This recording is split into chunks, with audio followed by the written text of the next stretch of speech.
Assalamualaikum warahmatullahi wabarakatuh. Waalaikumsalam warahmatullahi wabarakatuh. Bismillahirrahmanirrahim. Alhamdulillahirabbil alamin wa bihi nasta'inu ala umuri dunya waddin. Wassalatu wassalamu ala asyrofil anbiya'i wal mursalin wa ala alihi wa ashabihi ajma'in. La haula wa la quwwata illa billahil aliyyil azim. Amma ba'du.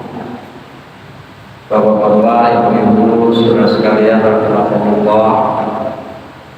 Alhamdulillah, mari kita tetap bersyukur pada Allah Subhanahu wa taala karena masih diberikan kesempatan untuk hadir di masjid yang kita cintai ini dalam rangka menunaikan kewajiban kita sholat subuh berjamaah. Berapa banyak saudara-saudara kita, tetangga kita yang saat ini kepingin ke masjid tidak bisa karena kondisi kesehatannya yang tidak memungkinkan. Ada yang stroke, ada yang sakit lain, tapi alhamdulillah kita masih berkesempatan satu nikmat luar biasa yang harus tetap kita syukuri. Dengan apa? Dengan selalu berbuat amalan sholihah. Mudah-mudahan amal kita tersebut mendapat ridho dan diterima oleh Allah Subhanahu wa taala. Kita termasuk orang-orang yang muttaqin dan ahli jannah. Amin Allahumma amin. A'udzu billahi minasy syaithanir rajim. Bismillahirrahmanirrahim. Walau nasya'u latamasna 'ala a'yunihim fastabaqus sirata fa'anna yubsirun. Walau nasya'u lamasakhnahum 'ala makanatihim famastata'u mudiyan wa la yarji'un. Sadaqallahul azim. Tidak terasa hari ini kita memasuki 10 hari terakhir dari bulan Ramadan. Itu artinya 9 atau 10 hari lagi ke depan mungkin kita telah meninggalkan Ramadan 1445 Hijriah. Oleh karena itu waktu yang tinggal sedikit itu mari kita maksimalkan. Mari kita berupaya semaksimal mungkin untuk menggapai amalan-amalan di bulan Ramadan ini yang tahun depan belum tentu kita bisa melaksanakan ibadah puasa tersebut. Bapak Ibu dan saudara sekalian, kalau kemarin kita pahami bahwa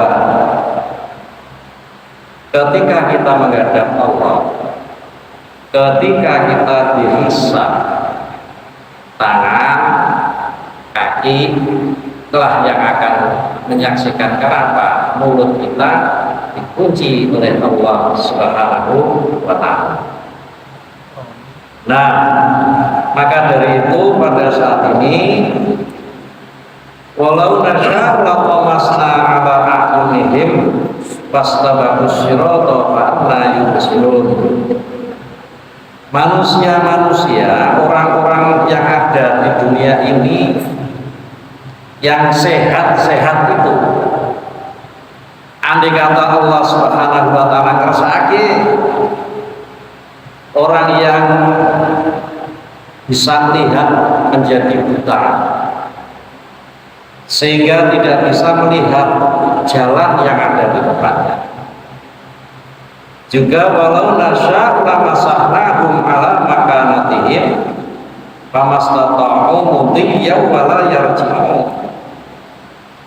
Andai kata Allah Subhanahu wa taala busek gitu ya, busek itu bisa ala makanatihim ing dalem panggonane manusa atau kufar famastata'u mudiyya wala yarji'u, maka dia tidak berkuasa untuk lewat di jalan untuk kembali ke rumah masing-masing. Bapak Ibu dan sekalian, ayat ini menunjukkan bahwa kalau kita mau berpikir, Masya Allah, luar biasa nikmat yang diberikan oleh Allah Subhanahu wa taala kepada kita sekalian. Kita tidak pernah pesen mata, tetapi kemudian sudah diberikan mata oleh Allah Subhanahu wa taala. Sehingga dengan mata itu kita bisa melihat keindahan apa yang ada di dunia ini. Banyak orang-orang yang hidupnya tidak seberuntung kita. Dia hidup dengan mata yang tidak bisa normal, tidak bisa melihat. Pernahkah kita berpikir semacam? Banyak orang yang diberi kaki oleh Allah Subhanahu wa taala, tetapi tidak bisa jalan.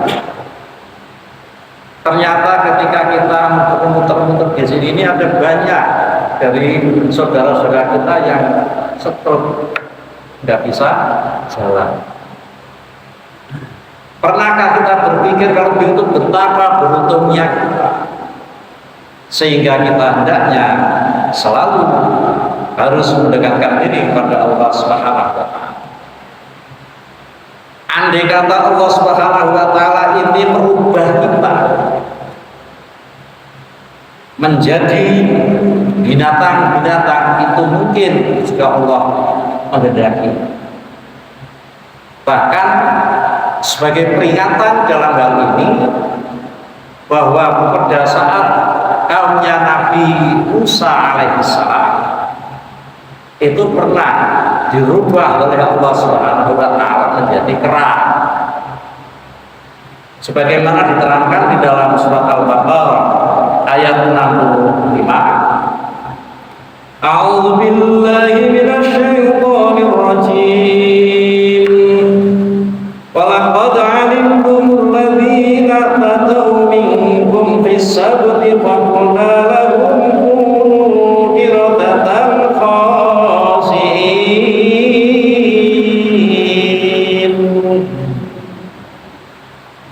Dan sungguh kamu telah mengetahui orang-orang yang melakukan pelanggaran pada Allah Subhanahu wa taala.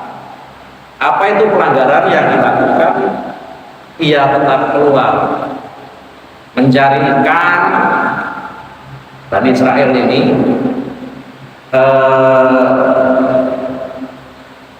mencari ikan di laut, kemudian Allah murka dan kunu qiradatan khasi'in. Mereka itu berubah oleh Allah Subhanahu wa taala menjadi kera. Itu beginilah. Ketika Bani Israel itu disuruh beribadah pada hari Jumat itu ngeyel, dia tidak mau, tetap di hari Sabtu.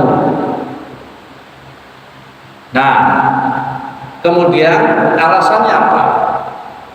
Alasannya karena Allah menciptakan hari itu Sabtu ini hari yang maka dari itu dia milih hari Sabtu yang kemudian kalau kita pernah mendengar hari Sabtu itu, sobat, itu hari Sabtu sebenarnya artinya hari yang ke-7. Dia memilih itu, tetapi kemudian Allah Subhanahu wa taala mencoba nek liya-liya dina liyane Sabtu itu iwak ora pati akeh, bahkan tidak ada. Tetapi dia itu kemudian ketika hari Sabtu banyak, itu kan sekitar Laut Merah itu ya, wilayahnya itu banyak ikan pada bermunculan. Nah, dia itu membuat rekayasa, artinya apa? Ketika sebelum hari Sabtu ini dia membuat perangkat-perangkat, dia tetap tidak berangkat di Sabtu padahal dia harus Sabtu. Nah, kemudian memasang perangkap itu sehingga sebelum hari Jumat, sebelum hari Sabtu, dan diambil setelah hari Sabtu. Karena itu maka Allah murka kunu iradatan khasuin. Allah merubah orang-orang itu menjadi kera. Tapi para mufassir, ahli tafsir berbeda pendapat. Di satu sisi berpendapat bahwa memang hakikinya Allah merubah dari bentuk manusia menjadi kera secara fisik. Tetapi ada mufassir lain yang berpendapat bukan manusianya, bukan orangnya yang berubah, tetapi perilakunya, karakternya seperti kera. Kera ini betul. Yang paling matanya yang paling dominan itu apa? Serakah. Napa jenenge galak-galake macan dari mana? Ini angger wis berburu sekian banyak, sekian repotnya, sekian kangelane, angger wis marek ya wis tinggal. Itu sak kejem-kejeme hari. Tetapi nek kerangga wetenge wareg disimpen di mana ini ya, ini. Nah, orang juga begitu. Nek serakah ini apalagi sekarang sing jenenge rekening itu weteng sing gak tau pegang.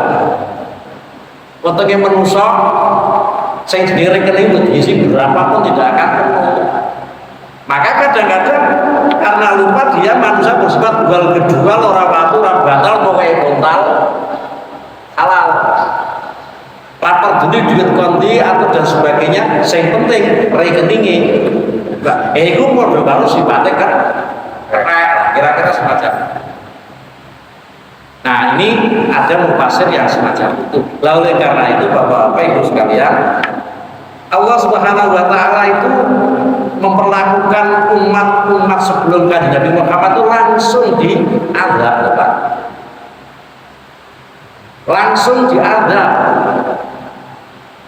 Seperti umatnya Nabi Lut yang lesbian homo ya, itu langsung dibawa. Tetapi umat Muhammad termasuk kita ini tidak, karena kasih sayang Allah dan kasih sayangnya Kanjeng Nabi. Sehebat-hebatnya, senakal-nakal umat Muhammad, paling-paling diberikan peringatan. Kalau di Indonesia pernah terjadi tsunami itu sudah hanya bentuk peringatan saja. Ketika nanti zilzilatil ardu zilzalaha, ini maksudnya supaya sadar. Oleh karena itu ibrah, contoh daripada umat Nabi Musa tadi mudah-mudahan menjadikan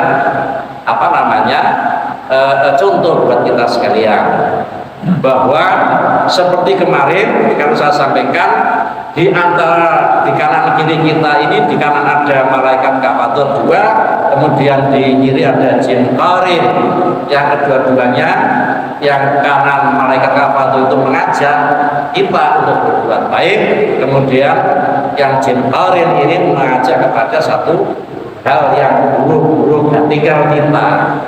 Dan mudah-mudahan kita ini ketika ingin berbuat sesuatu, ingin tergoda sesuatu yang tidak baik, maka satu resepnya adalah ba'ain Allah, di mana Allah Subhanahu wa taala. Ibrah semacam ini hendaknya bisa menyadarkan kita bahwa seberapa sih kemampuan manusia di hadapan Allah Subhanahu wa taala. Maka tetap harus kepada kita konsekuen, inna sholati wa nusuki wa mahyaya wa mamati lillahi rabbil alamin. Mudah-mudahan kita selalu mendapat ridho dari Allah Subhanahu wa taala. Amin Allahumma amin. Rabbana atina fid dunya hasanah wa fil akhirati hasanah wa qina adzabannar. Walhamdulillahi rabbil alamin. Assalamualaikum warahmatullahi wabarakatuh. Waalaikumsalam.